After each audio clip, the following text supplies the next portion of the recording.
the nature of organic farming, right? Good morning, beautiful people. Long time no see. So today, first thing, we are going to put some baby chickens out on grass. Okay, I already turned off the lights because it's hot in here. We're gonna get them out of here. So, these guys are, what, 2 days old or something like that? So, we just got these yesterday. We didn't film it because we were doing so many things, we just didn't film it. I figured it was about time I pick up the camera and talk to you guys. So, let's go grab, I see our box, it's way out there. We'll grab the wagon and the box and we'll start moving them out on grass. So, are you guys excited to have meat bird chores again? Not really. So, these guys actually did really well. They raised our last batch of meat birds all the way to the end. We had no casualties. You guys did a good job. So, we'll see if we can do that same track record. Last time we had a couple chicks die in shipping, which that usually happens. And when we unloaded them yesterday, you know, the order is for 75. We had the extras still alive. So we've got a 78, I think, is how many they sent. Still alive. So yay for bonus meat birds. We'll see how they do. Oh, and in other news, we got Squatch back. I'll tell you more about that later. Fill her up. We decided we are going to take the ones we hatched. We set something like, what, 25 eggs, and we only had seven hatch. We had, oh, I don't know, there's probably 18 of them that developed that never hatched. So, win some, lose some. Last time we actually hatched out, you know, 15, 16, something like that. They're out there in the yard already. Eventually these guys will join them, but they're a little small right now. So in the meantime, while these ones grow up, these are only a week ahead of the meat birds. We're just gonna put them all together, and when the meat birds graduate to freezer camp, these ones will graduate to the layer flock. All right, so while they're grabbing chickens, we got Squatch back. Just a brief explanation. Sorry, the sun's really bright. Let me walk in the shade. That's better. So, got Squatch back. Squatch was gone for almost a month, waiting on parts, dealing with stuff. Basically, all of the problems we had were caused by one thing. Had the car break down on us, we had to get a tow, all that drama. Took it back to the mechanic, and he couldn't figure out what was wrong with it. And I told him, go drive this road. Go drive up this hill, you'll see what I mean. He did, and it died on him. He was driving with everything plugged in. He had all his gauges and stuff. Looked like it was fuel pump. Tracked it back to the fuel pump. Fuel pump was actually fine.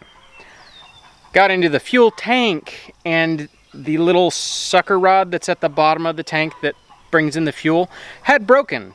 And there was little bits of plastic clogging the pipe. And it only caused engine problems on like a certain hill, a certain speed, as the tank sloshes around and it picks up those little pieces of plastic, and that's why the car wouldn't malfunction all the time. It was a hard to diagnose thing. So he dropped the fuel tank. He sent me all the pictures of all the little pieces of plastic. He cleaned it all out, replaced the parts. We had to wait on parts, yada yada yada. Yeah, pretty frustrating, but it's back, it's working. Because of the fuel tank junk that was, it did actually burn up the fuel pump. The fuel pump was replaced. We basically worked in reverse. Because of that problem, it killed half the fuel injectors. We replaced those and the other half. We basically just worked backwards until we found it. So here we are. I think we started having car problems at, I don't know, March. And here we are in June.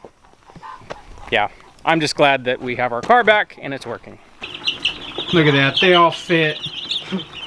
That's all of them? Yeah. Was there any casualties? No. Cool.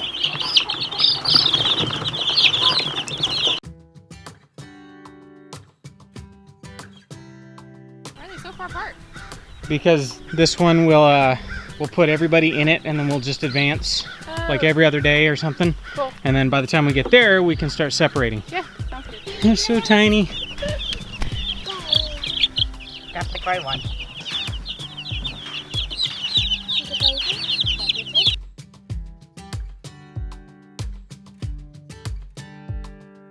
What you think? You like all these babies? Is it funny? Black. All right, so day one. You guys ready for the next 8 weeks? Yeah. Where you had a goal of getting them to 8 pounds dressed out? The big chickens. That's possible. So that have to Ooh, be nice. 9 pounds. You're gonna have to be very intentional with the feed. Make sure they never run out of feed during the day. Easy to do. You want to feed them babies again? Okay.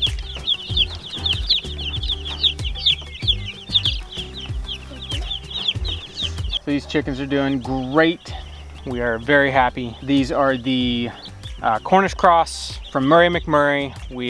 We've stuck with Murray McMurray for all of our meat birds, and we've had pretty good luck with them. I'm going to update on the garden because I've seen a few people ask about the garden.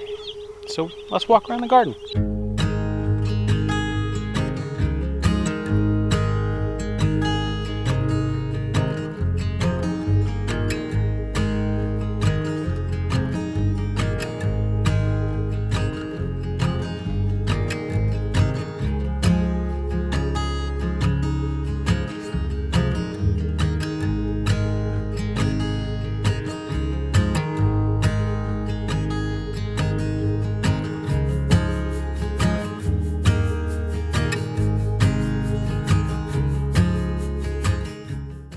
All right, so we've got some random tomatoes here. Don't ask me what their types are. I have no idea. We've got a little bit of basil, some just like bell peppers and stuff like that. This stuff's doing good. Basically this year it looks like we're experimenting with different types of dirt. This bed is all of my own compost and the dirt here. These beds are dirt that we purchased and they're not doing so good. And then beds that I've had compost and added to. It's funny to see which beds do the best. The ones with my compost do the best, and then one of the first batches of compost we bought, that was the best compost we had got. But we'll start going over it. Okay, so this bed, we had planted some stuff and nothing came up. Uh-oh, grumpy baby. Are you ready for a nap? She just wants to eat dirt. We had planted some stuff in this bed and basically lost the fight to weeds and just waiting for our seeds to come up. Stuff didn't come up. So we've resowed. That's kind of where we're at right now. We've resowed stuff and stuff's coming up. We've had pretty good bug pressure this year. Our kale, you can see it's all full of holes, little caterpillars. So I have been coming out here every single day and killing the caterpillars. We've got some tomatillos. All of these things in the middle of the walkway, those are potatoes. There was like 1 or 2 potatoes that I found when I was building these beds and they got rototilled. Well, apparently every single piece that got rototilled came up as a potato. So these are just all last year's potatoes coming up this year in the middle of the walkway. So I figured, what's it gonna hurt? It's not gonna hurt anything. Same with this one, random potato over here. We've got spaghetti squash climbing up the trellis. This bed, we'd actually had a whole bunch of radishes and stuff. We've eaten most of it. We've got some beets, some lettuce, and then we've got various squash and things that are coming up and working on stuff. These are our beans. We've got more beans planted in various places. I've got to put more cattle panels up. I think we have some down there. I don't know. I have so many irons in the fire right now. It's just kind of like I've planted some stuff, Meg's planted some stuff, and I don't know what of mine hasn't come up and stuff like that. I mean, here it is June. It's getting kind of late for planting in the summer, but hey, do the best we can, right? Let's see, we've got our yellow squash. That one's jamming. I have declared war on, that rock tried to kill me. I've declared war on the squash beetles. Last year we had squash beetles so bad they annihilated an entire, it was your garden. Yeah. They annihilated. Like, I've never seen so many squash beetles. So this year, every single day when I come out here and water, I pick up every single leaf, and if I find a squash beetle, I smash them.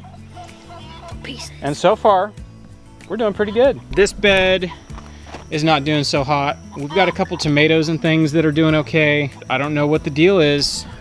I know a lot of it, when I planted, I was in the middle of doing all sorts of stuff. I didn't water every single day religiously, and I think I lost a whole bunch of stuff, but hey, it happens. So up here, we've got a tower. We'd had this whole green stalk completely planted, and it was my bad.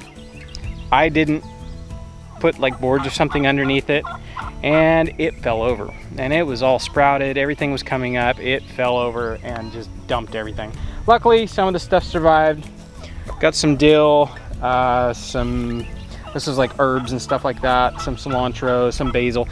Most of the stuff that I was able to pick up and put back in, because we were in the living room when we heard it fall over. So we came out and I picked it all up and started putting it back, what I could find. But yeah, that was a bummer. We have some sunflowers, some tomatoes, some more tomatoes, various, I think we have some marigolds and stuff like that. These are our sweet potatoes.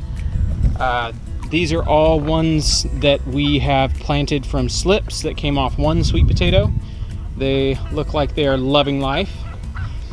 I'm not even gonna walk over there and show you the no-till garden. It is completely overrun with weeds. I have not had a chance to go over there and weed. It's a disaster. We'll get to that later. It's coming. I feel like I'm staying up on the weeding, but there's some areas that's just like, ugh, I don't really want to show this. People are gonna laugh. That's how it goes. All right, so this is Amaranth. Note, bed here, bed here. Amaranth is in the walkway. Last year, before we built these beds, I just had dirt beds. We had Amaranth. I don't think any of them got above a foot before they flowered and went to seed. Basically, they did terrible, and so I just left them. I put the chickens in here over winter. The chickens, I thought, ate all of the Amaranth. So all of this stuff is just volunteer. It's jamming, like it's doing great. So I'm just gonna let it do its thing, and then once we have all the seeds ready, we will harvest. Something about volunteers. Volunteers seem to do so much better the next year, and I was kind of curious. It's apparently the same thing with Amaranth. So we're gonna have a lot of Amaranth that we didn't have to plant. The chickens planted it for us. We've got onion and garlic bed over here. It's doing all right. Note the void in the center. Not doing too hot. It's not because of dirt, it's because of lack of dirt. Yeah, what happened was we had a compost pile right here, and over winter a family of field mice made their home in that compost pile. I pulled it up. I actually got quite a few of them, but they had burrowed. They had had holes down in the ground. Well, I moved everything, put the beds in. Well, looks like we have fresh dirt down here too. They made their home in this bed, and as I have watered, occasionally, let's see, yep. That's field mice right there. Here's a hole too. Yep, and there's a hole right there. So the field mice are under this bed, burrowing around, and as far as I know, I guess they're eating the onions, but when they tunnel underneath the onions don't have enough water, and they die. So, anybody who knows a good way of dealing with field mice underneath onions, besides dynamite, let me know. I'd like to hear your ideas. This bed over here on the other side of the Amaranth, again, I don't think I watered enough in the very critical stage. We've got some watermelon, some sunflowers planted, a few tomatoes that came up, but hey, there's a watermelon coming up right there. So we've got some stuff coming up, some stuff is farther along. We'll take what we get right now. Over here, I don't know what was up with this bed. We had some stuff come up, some chard, some okra. The okra is doing terrible. I've started using fish emulsion, fish fertilizer. It's fish poo. It stinks terrible, but the plants love it. And since I started putting on all the fish poo, everything has taken off. So I wish I had been using it from the very get-go. And then potatoes. Potatoes, whole bunch of potatoes here, whole bunch of potatoes there, and then corn. I was very late with the corn, but we did get it in and it is up. I think we're only at like 2 weeks. Yeah, it's like 2 weeks right now, but it's coming along. And then the potatoes. I have also had potato worms or potato grubs. I have been dealing with them. This one plant over here is not doing too good, but these are the little guys right there. Come on, focus camera. Those are the little potato grubs. I pick them off and feed them to the chickens. I feel like I'm like 1 or 2 days away from this garden, or this bed, from losing potatoes, but it's all good. There's stuff that I can get to deal with them. For the most part, I've stayed on top of it, but it's the nature of organic farming, right? Not as big as I was hoping this year, but it is twice as big as it was last year. So far, so good. Oh, let's look at the other tower. So this one, we planted stuff in. We planted some strawberries that someone sent us and the tower, and a lot of them just aren't doing good. So we're just gonna resow and plant more stuff. There's a few strawberries that have done okay, but I think it was our fault we didn't plant the strawberries soon enough. These things are awesome, the green stalk. I wish we'd known about green stalk back when we were apartment dwellers. It would have been so handy to have on our tiny little patio we had. All right, I'll walk up here and show you the other one. The first one that we did, I think we've had it for what, 6 weeks now, a month and a half? It is jamming. I gotta get in here with a weed eater and weed eat around it because there's water right here. This is the green stalk now. I mean, that thing is jamming. And we have been eating off of it as well. We've actually been eating lots of stuff off of it. It's jamming. So yeah, anybody who is interested in green stalk, I highly recommend getting one. They are totally worth it, and they're so simple. You just pop the hose in the top, water it, fill it up, and that's all the water you need. Like, it's just, I have been so impressed with these. These are so cool. All right, so I think that'll do it for this video. There will be more filming in the near future.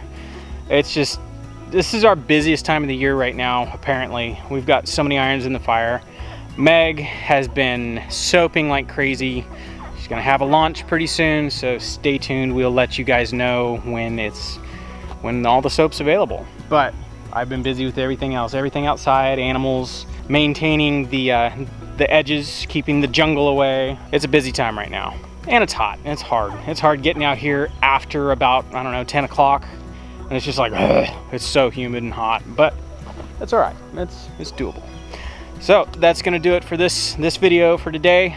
I'll catch you guys on the next one.